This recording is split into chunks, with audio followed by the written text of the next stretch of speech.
Okay, well, thanks very much for coming.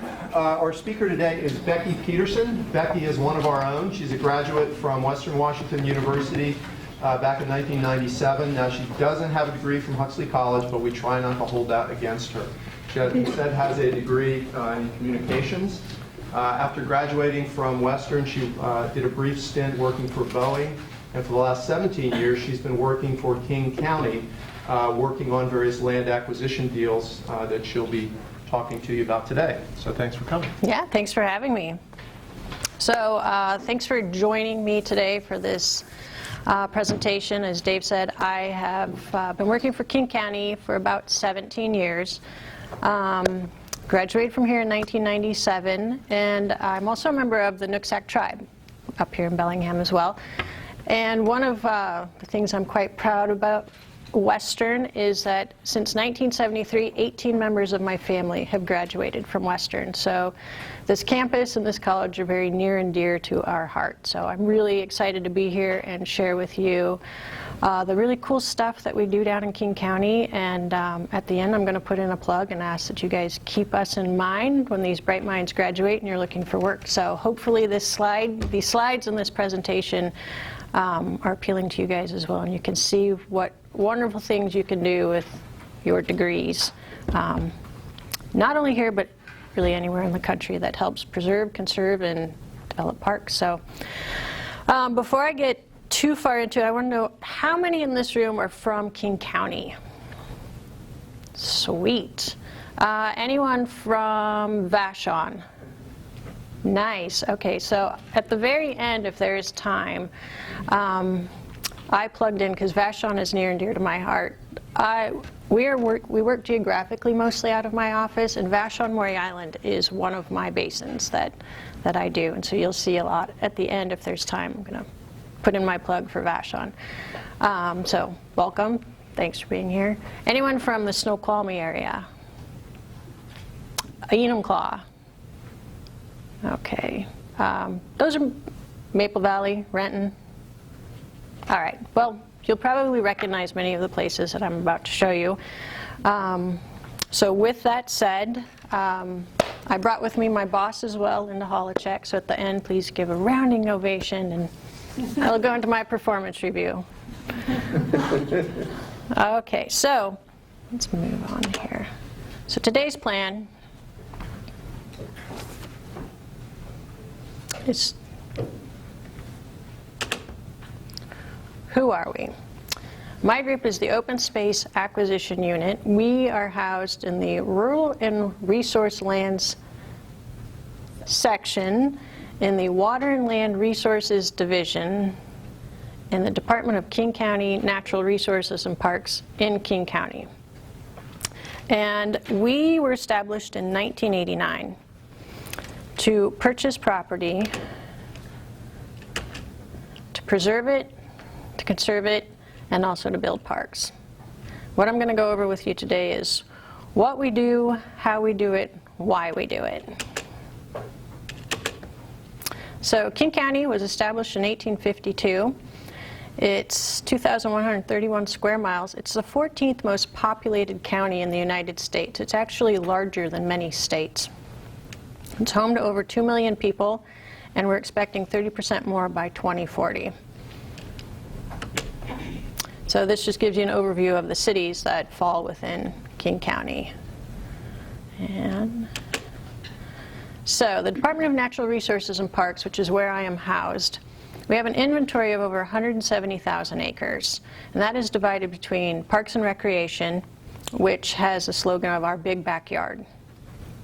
Solid waste, their goal is to reduce, reuse, recycle. Wastewater treatment is our treatment facilities, keeping water clean. And then my division is Water and Land Resources, and we're the natural resource stewards. And I am in open space acquisitions there.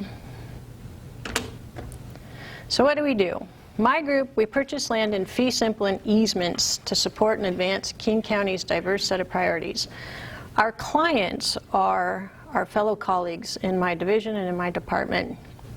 These are the people who have done a tremendous amount of work to identify the properties that are necessary for acquisition for either implementing a project or building a park. We purchase in fee, and what that means is a fee acquisition is an outright acquisition of the property. We buy it with all of its rights.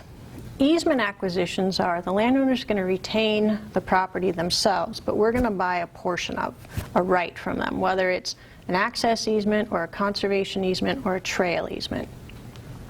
Or, as we'll get into a little bit later, farmland preservation, also forestry. How do we do it? The acquisitions that are done out of my office are done voluntarily. Some of you may have heard of the term eminent domain or condemnation. We don't have that authority in my office. The funding sources that we use to acquire lands are voluntary only. So establishing good and trustworthy relationships with the property owners is integral to our success. So, dialogue with potential landowners usually begins several months or even years before we're actually going to be in a position to make an offer. The reason why is we have to first confirm with landowners that they may potentially be interested in selling to us. That then allows our clients to go out and secure the necessary funds, which in and of itself can take a year or more. They have to go to various granting agencies, apply for funds, and compete with other agencies throughout the state to get money to acquire lands.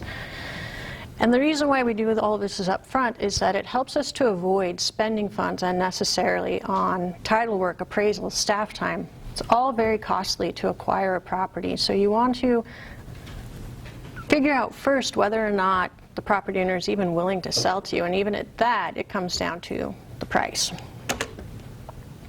What we do is once a landowner has agreed that they will potentially sell to us, we have to have the property appraised by a third-party, state-certified independent consultant. So it's not done in-house.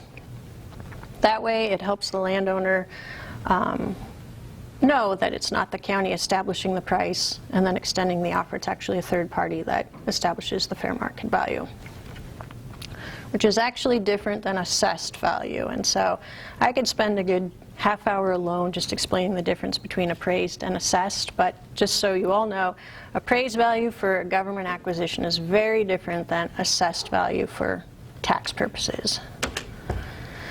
And then we enter into good faith negotiations with the goal of reaching an agreement with the landowner on terms and price so that we can acquire the property.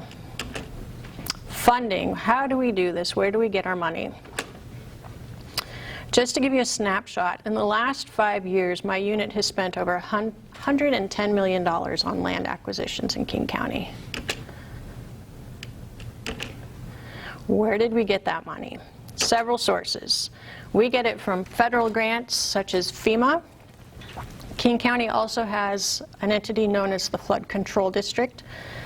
We get it from our internal King County Mitigation Reserves Program, King County Transfer of Development Rights, as well as various state grants. The two most notable are Washington State Recreation and Conservation and Cooperative Watershed Management. We have 2 local taxes which are voter approved in King County: Conservation Futures, which is specific towards conservation of lands, preservation, and Parks Expansion Levy, which was recently passed for the 2nd time in King County. Yes? How much of that total is made up by the taxes? What would you say? I would think we get about $15 million a year from conservation futures, and now we're getting about, is it $5 to $7 million on Parks Levy? Yeah. Why do we do it? Well, there's many reasons, but protecting these lands, protecting the farmlands, protecting rivers, forests, and ecological function, as well as building parks and trails, leads to more biodiversity, healthy waters, clean air, sustainable forests, and fresh local food. In other words, we do it for the fish, the flood, development rights, which we'll get into, agriculture, and parks. This is why we do what we do. So I think I'll start off now with a project that's in the Cedar River, which is in the Renton-Maple Valley area. This was a long-standing flood-prone trailer park that we returned back to Salmon Refuge. The project elements included, we had to purchase 16 parcels. We had to remove 56 structures, and by structures I mean people's private residences. We had to remove 1,200 feet of levee and bank protection along the right bank of the Cedar River. And a levee is simply an embankment that's there to keep water from flowing over into the land where residents exist. We had to excavate 2 pilot channels into the floodplain and replant it with native trees and shrubs. The goals here were to reduce flood risks that were directly impacting a very heavily used State Route 169, which gets you from Renton all the way out to Enumclaw, and you're passing several cities in between. It's a major thoroughfare. It also, the river when it was flooding, was cutting off significant portions of the Cedar River Trail, which is used very heavily as well. We needed to reduce the maintenance and emergencies, the costs to the county to maintain that levee, and help people out was getting to be very, very high on an annual basis. Our other goals were to restore habitat and aid salmon recovery by allowing the river to expand where it naturally wanted to go. We also needed to address recreational safety. The Cedar River is a heavily used river by local residents for tubing, fishing, and there had been many issues with this particular reach. So the project timeline. The property acquisition took 9 years. As I said, there were 16 properties and 56 structures. So one of the keys in acquiring property to do major capital projects is patience. Because as I said previously, these are voluntary transactions. And so if a landowner isn't willing to participate, you can't implement your project until you reach the goal of acquiring all of the necessary lands. In this instance, to acquire that many properties and structures, it did take 9 years, and it was quite successful when we got to that point. During that time, when it was clear we were getting closer and closer, that's when the staff could start implementing and designing and getting ready to implement the plan. So the site preparation and demolition and removing all of the utilities, the sewers, the power, etc., once we acquired it, started between 2011 and 2012. The planning, design, and construction took from 2010 to 2014, and we now have ongoing monitoring and maintenance. Once we're done with that, it's the management and long-term site stewardship is very minimal if we did our job right the first time. If we planted what is going to sustain, the river's doing what it needs to do, there's not much for us to maintain because we don't have a levee there anymore. So who was involved? Several. King County, Seattle Public Utilities, the RIA 8, King Conservation District, open space acquisition staff, ecologists, environmental scientists, and engineers. It takes a very big, expansive team of experts to implement these projects. So here it is before. You can see the river is narrow here. To the right is the levee itself. And unfortunately you can't see the depth there, but it's not a very high levee. Next to it was the trailer park. This is just one example of the many times it was flooded. Here's a snapshot of it after a flood event, and this had been dry for quite some time, so you can still see the thread of this side channel. And actually this side channel came about as part of one of the major flood events, so this was not going to be going away. So as built, after we purchased it all, removed the structures, and they removed the levee, this is what it looked like in October of 2013. 6 months later, this is what it looked like. The river did what it had been wanting to do for many years. And here's what it looks like today. Here's an area that I work in. It's in the Snoqualmie Basin. This is Falls City. In January of 2009, we had a significant flood event all throughout King County, Whatcom County, all throughout Western Washington, essentially. This one was devastating to this community, as you can see by this aerial photo. This road right here is State Route 202. What occurred here was the Snoqualmie and Raging River overflowed so significantly, it literally wiped out a major State Route 202, which leads from Redmond all the way out to North Bend, goes through several cities. This particular stretch right here are homes in which, well, there were 12 homes And all of the homes had to be evacuated.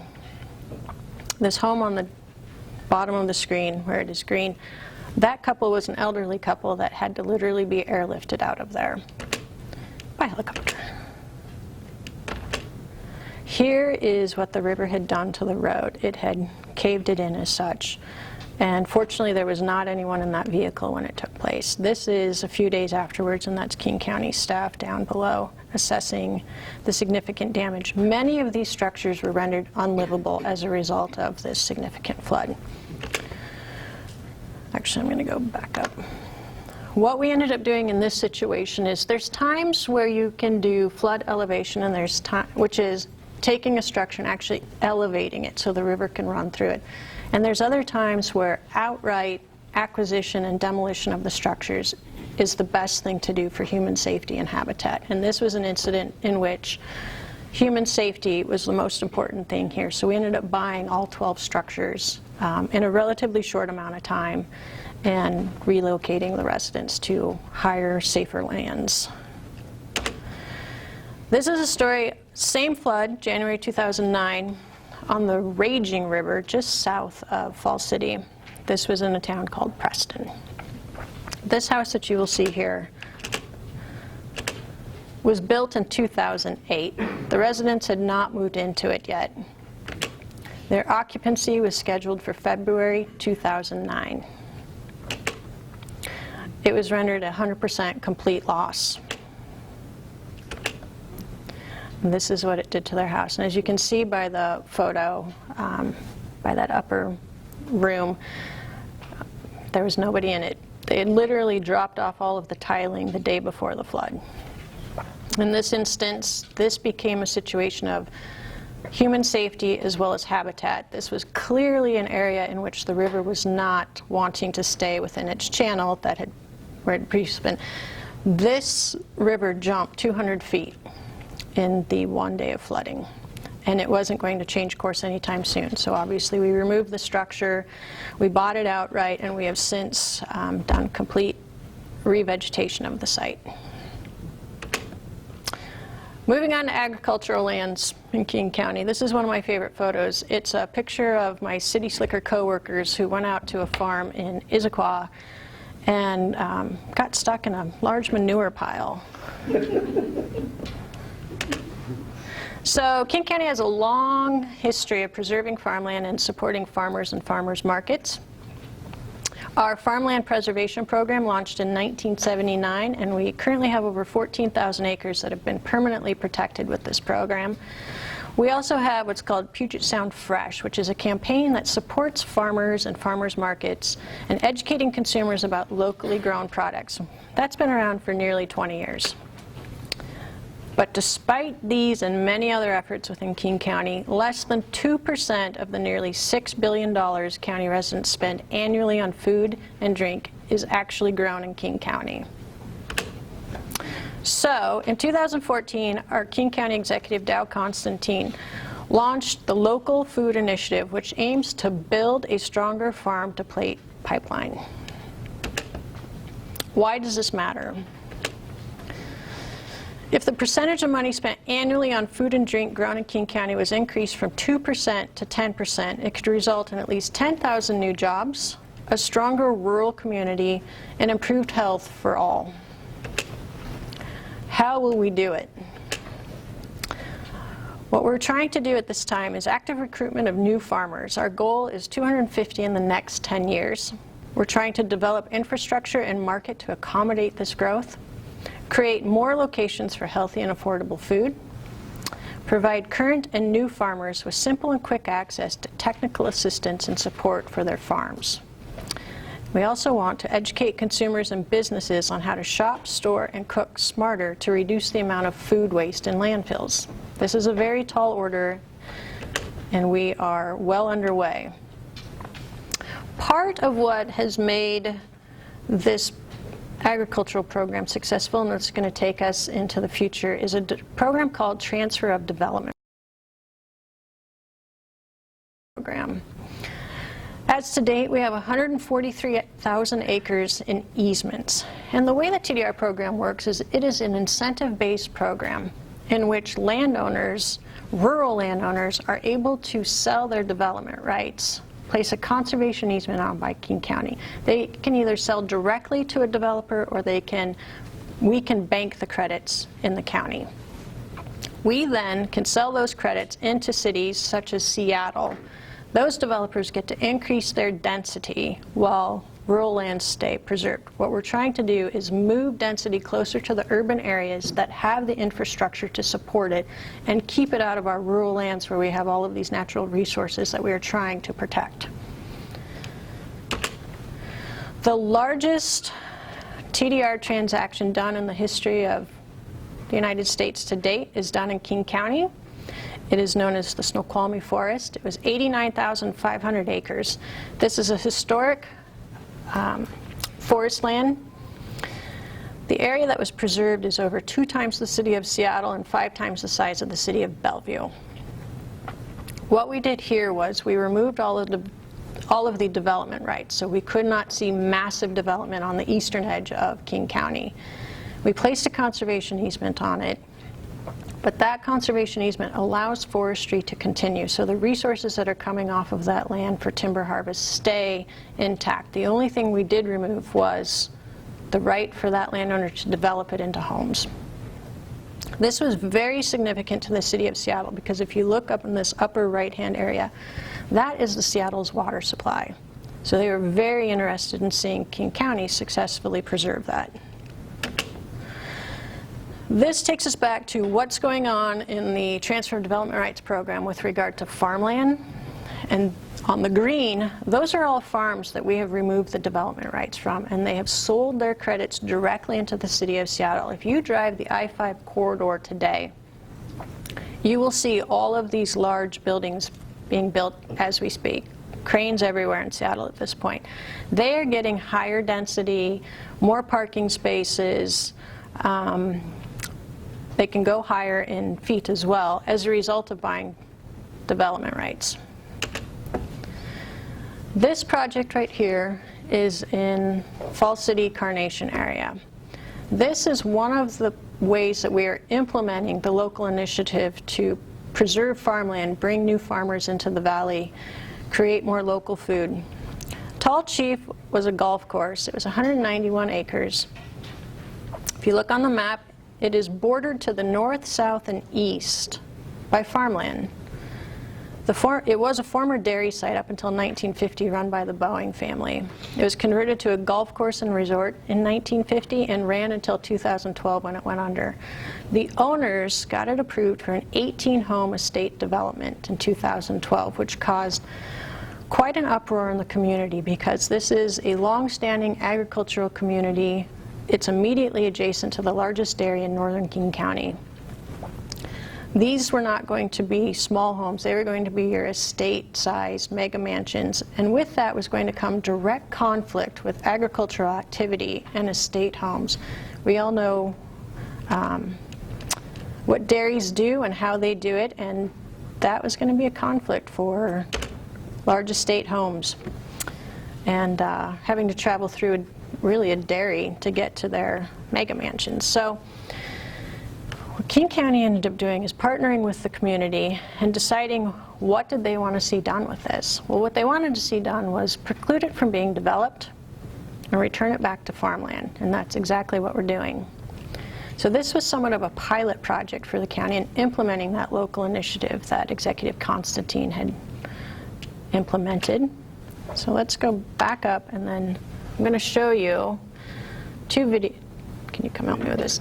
We have 2 videos. It's very rare that a land acquisition is going to get the attention of local media to the point that they're willing to run a news special on it. In this particular project, we got 2.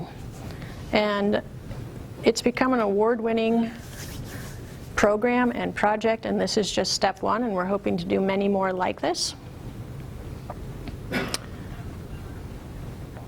All right. Sorry, here we go.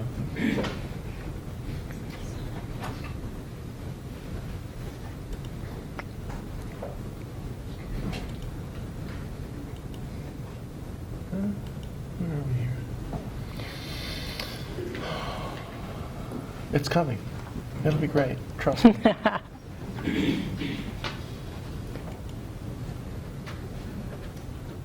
Why isn't it happening? I don't know. There we go. There it was.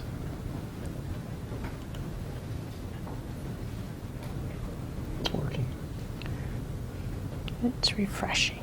Yeah. Sorry, I thought I had this queued up.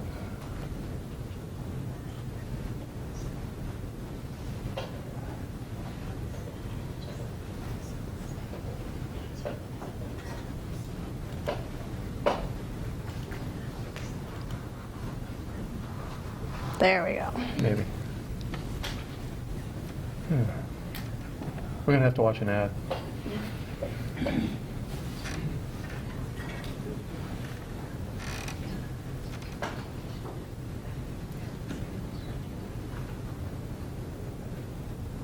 Here we go. Now, can we get volume? Two very different places. The Snoqualmie Valley farm country, Seattle's booming South Lake Union area. County and city officials were looking for a way to protect both identities, and they found it on a golf course.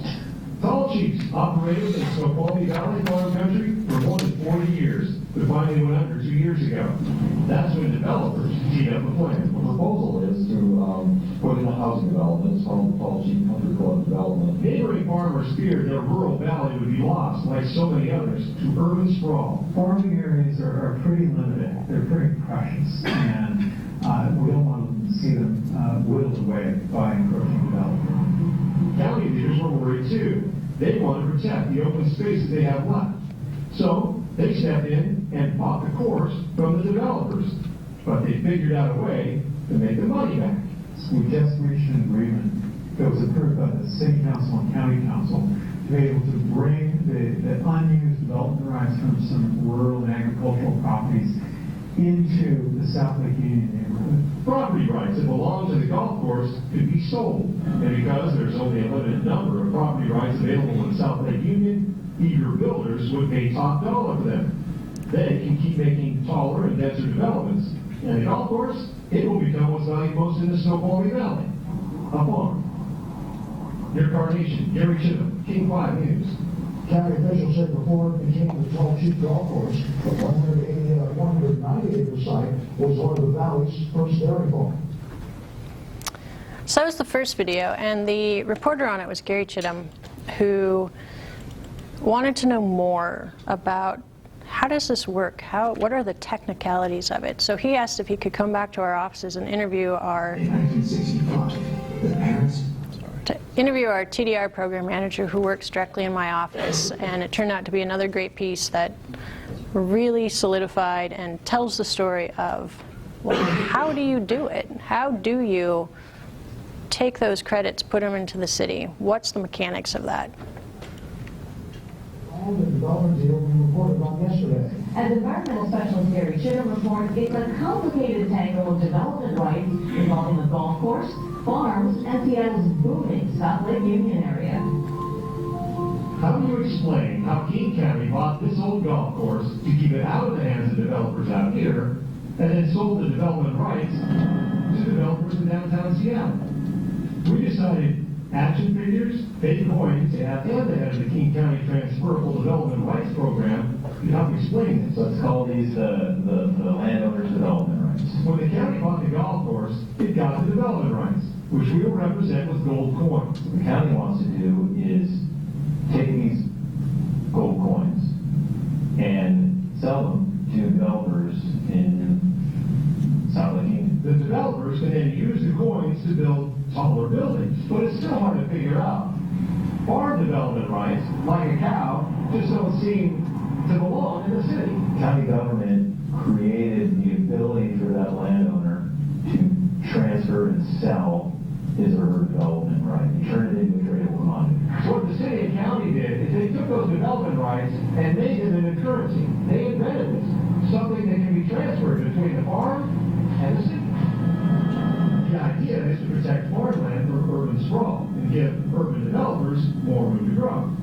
Farmers keep their land, but can never develop it.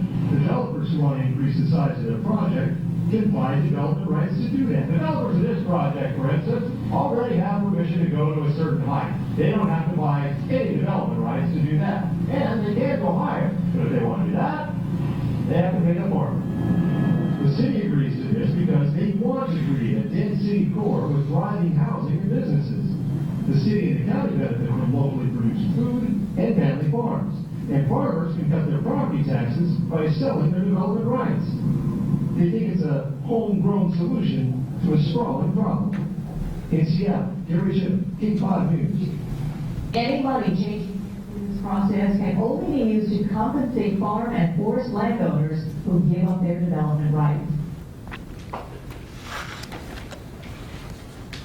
So what we end up doing with the revenue from the sales of the credits into the city, which it is significant revenue, in 2016 we'll be receiving $12 million from the sale of those farmland credits.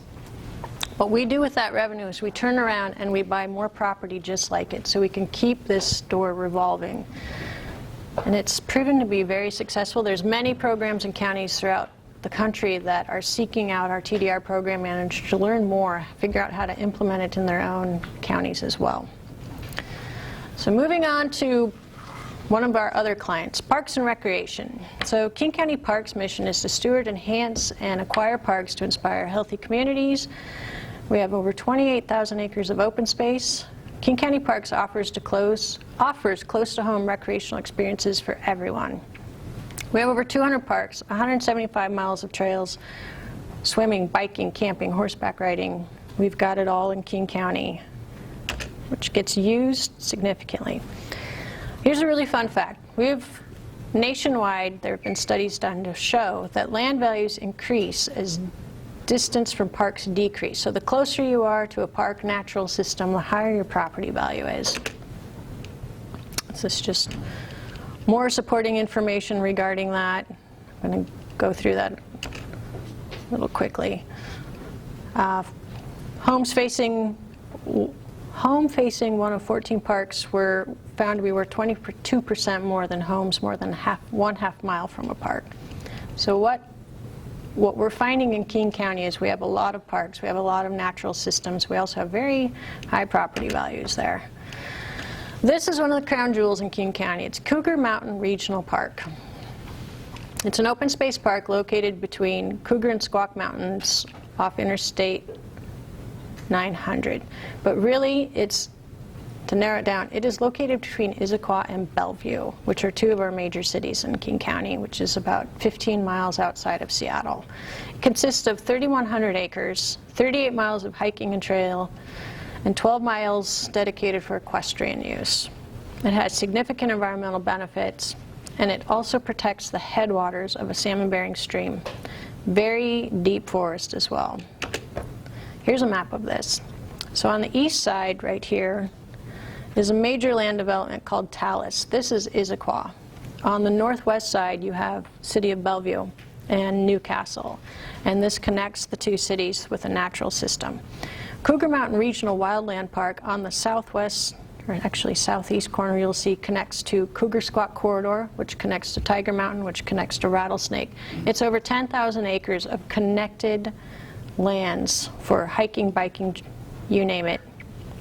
It's a significant resource for King County and our visitors.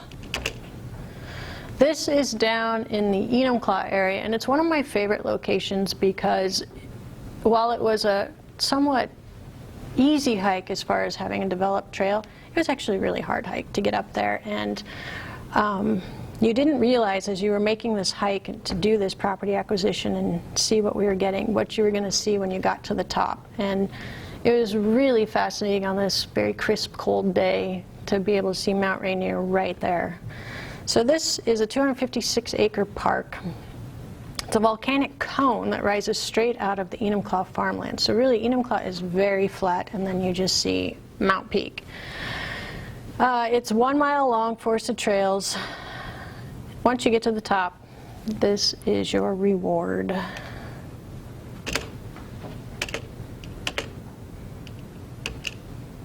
Marymoor Park. Marymoor Park is located in the Redmond area. It is King County's most popular park. It's visited by 3 million plus people annually. It's 640 acres. It boasts top-rated 5,000 person venue for movies, concerts. We have an off-leash dog park, 400-meter velodrome, and pet garden for people invited to honor the lives of their pets. It also has the historic Clyde's Mansion, which we rent out for various events.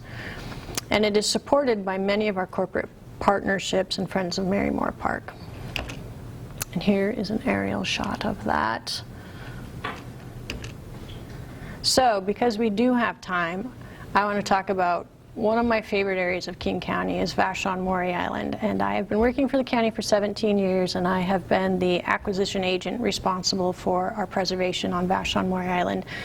And when I started working on the island, there were truly only 2 green spots on the map, and that was Maury Island Marine Park and the northern part where it's referenced as Shingle Mill Natural Areas. Since then, we have acquired thousands of acres on the island. Maury Island is 37 square miles. You can only access it by ferry, and it has over 50 miles of shoreline. I want to talk about one of the most controversial acquisitions I've done. Are you familiar with the Maury Island gravel mine and the efforts? Okay, so this was a 14-year effort by King County, the community, and several other agencies. This property was a historic mine. It stopped operating in the 1970s. But in the late 1990s and early 2000s, the company was looking to start mining again. And this is the longest undeveloped stretch of shoreline in Puget Sound. This is a critical habitat site for the county. Through the support of our executive and many other public officials, we were able to purchase it in 2010 and prevent development of it. This was a journey that was long fought by the citizens of Vashon Island. They'd actually formed a group called Preserve Our Island, and when all was said and done, they threw one heck of a party and titled it Preserved Our Island. This was a very significant win for the citizens, and the reason why, if we go back up to this map, as you will see, this park is down, you can't actually see, on the southwest side. And we are working to connect Maury Island Natural Area to the Maury Island Marine Park through a trail system. And what that will do is also connect to the Docton Park area.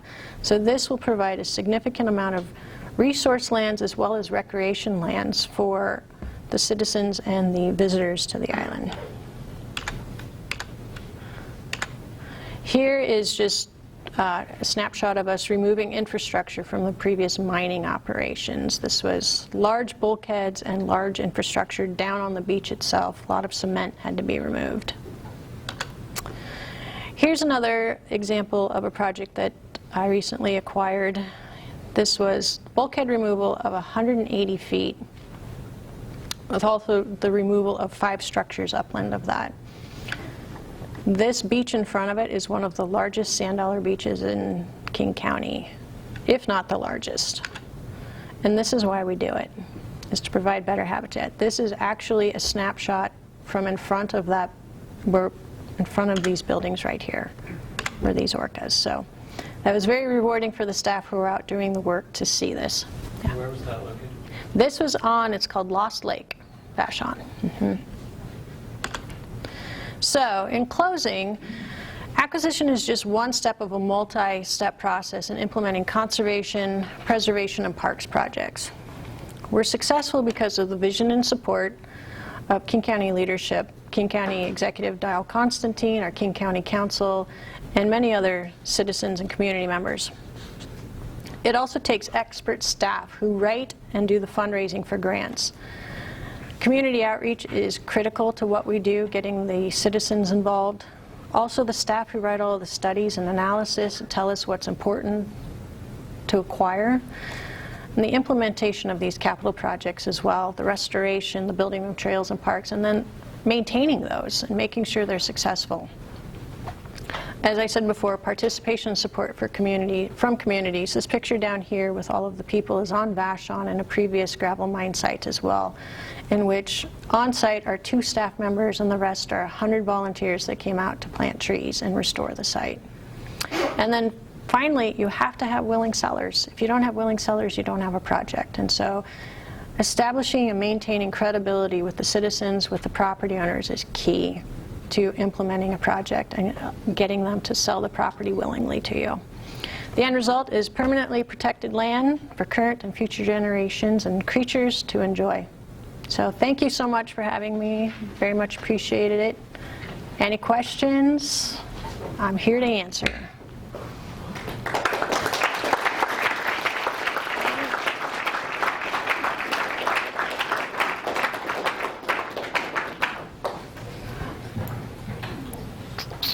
Yes. How do you decide what things you want to remove from land? Because I know the Cedar Mountain park still has a lot of random mining stuff. Yeah. So that was an old, I believe it was called the Nike site. And what they found when they went into there is there was some infrastructure that was safe to remove and should be removed. They also found that there was infrastructure that if they removed it, it would cause more damage than the benefit of having it returned to native ecological. So they elected to leave some of those. Yes? Excuse me. Here in Walker County, we have a couple other easement granting organizations like Walking Land Trust and whatnot. I was wondering how you guys at the county level jurisdiction interact with local land trust or city level? Yeah, we have several in King County. The 2 biggest ones are the Trust for Public Land and Forterra, which was formerly Cascade Land Conservancy, and they have proven to be very good partners for the county, in which they oftentimes can step in and acquire property in a much more timely fashion than we can, and they can hold it for us until we're able to do the fundraising and acquire it from them. And so it helps tremendously to keep those lands from selling to a private landowner who won't be willing to sell to us in the future.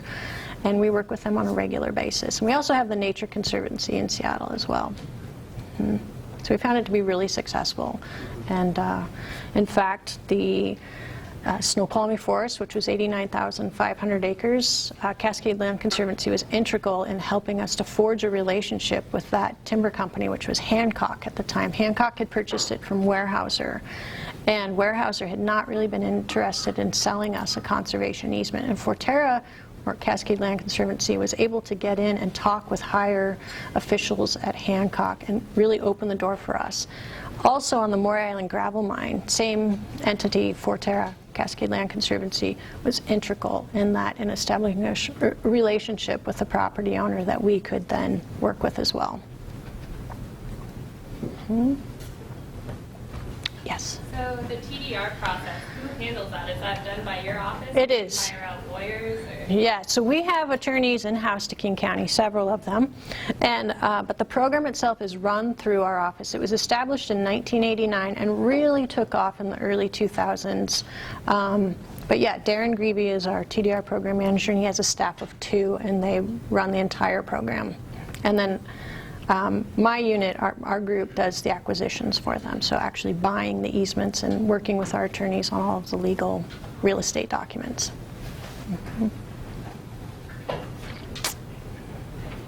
Other questions?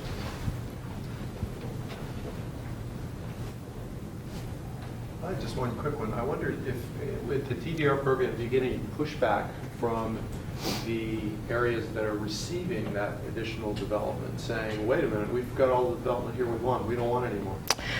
You know, initially we did. In order for this program to work, the city officials had to be on board with this as well. And the city of Seattle in particular at one point was saying, we want the development. So it was actually a little different. We want the development to come here. We want higher buildings. Why would we make them buy credits to incentivize them to do that? And we were able to work through that and show them that by you having this, implementing this program as well, you're helping to conserve the very lands that feed into here. So your water systems, these farms that you want to have farmers market in your neighborhood, in order for those to work, we've got to preserve those lands. And so they caught on and came around, and they've found it to be massively successful as well. It's working very well in Seattle. And Seattle has been the catalyst for smaller cities to also join in on that. Issaquah is one of them as well that's doing it, and Sammamish will be doing it soon.